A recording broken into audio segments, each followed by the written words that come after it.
नमस्कार दर्शकों, हर किसी के मन में एक सवाल अक्सर बना रहता है कि जब किसी व्यक्ति की मृत्यु हो जाती है तो वो मृत्यु के बाद आखिर कहाँ जाता है, कहाँ आता है, क्या खाना खाता है, क्या खाना उसे मिलता है या नहीं, या उसे अपने दुखों से मुक्ति मिल गई या नहीं, या फिर वो हमारे पास से कहीं दूर चला गया, या फिर जहाँ वो पला बड़ा वहीं आसपास रहता है।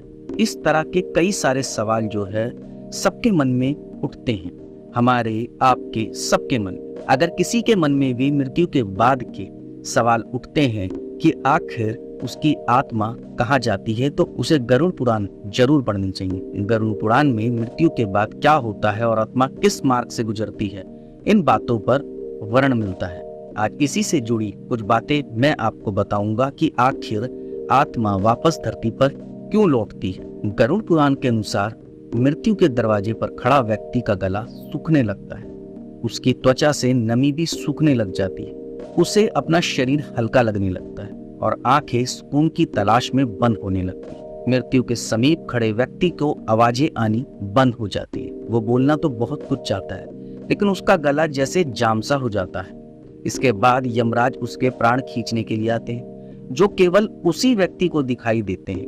यमराज को देखकर व्यक्ति बहुत कुछ बोलना चाहता है, लेकिन उसकी आवाज बंद होती, इसलिए वो यमराज को कुछ कह नहीं पाता और यमराज उसके प्राण खींच लेते और उसकी आत्मा को अपने साथ यमलोक लेकर चले जाते। जब मनुष्य की आत्मा को मनुष्य के शरीर से खींच लिया जाता है तो व्यक्ति की आत्मा को लेकर यमराज पृथ्वी लोक में आते हैं।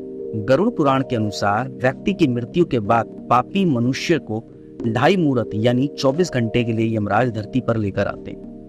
पृथ्वी लोक पर आकर यमराज व्यक्ति के कर्मों का लेखा एक बार फिर से देखते हैं और 24 घंटे के लिए मनुष्य की आत्मा पृथ्वी पर विचरण करती है।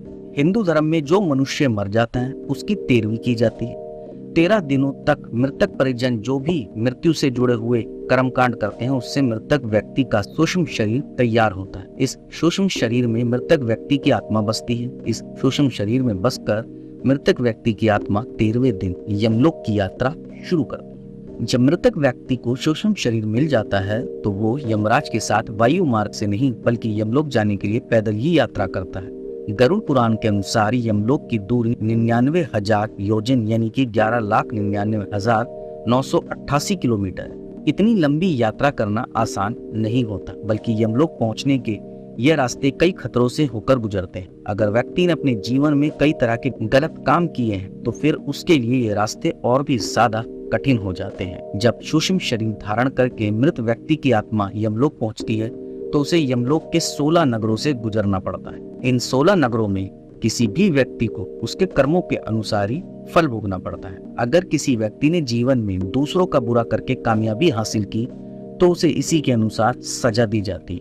इसका मतलब यह है कि किसी व्यक्ति को कर्म के अनुसार ही इन नगरों में सजा दी जाती है। अगर किसी व्यक्ति ने जीवन भर हमेशा पुण्य ही किया है तो उस व्यक्ति के भी कर्मों के अनुसार यहाँ पर उसे फल मिलता है। उम्मीद करता हूँ दर्शकों कि आपको पता लग गया होगा कि मृत व्यक्ति की आत्मा यमलोक से वापस पृथ्वी क्यों लौटती है। वापस वह अपने परिवार के आसपास कुछ ऐसा एहसास क्यों करवाती है कि जैसे वो मौजूद। दरअसल मैं आपको फिर बता दूं कि आप अगर नहीं समझ पाए तो मैं फिर से एक चीज बता दूं कि यमराज यमलोक मृत व्यक्ति की आत्मा को इसलिए लेकर आते हैं कि ताकि वो एक पिक्चर की तरह चला दें और वो देख लें कि तूने जन्म से लेकर मरने तक क्या पाप किए हैं, क्या पुण्य किए हैं। इसलिए यमलोक से यमराज मृत व्यक्ति की आत्मा को एक बार लेकर धरती पर जरूर आते हैं।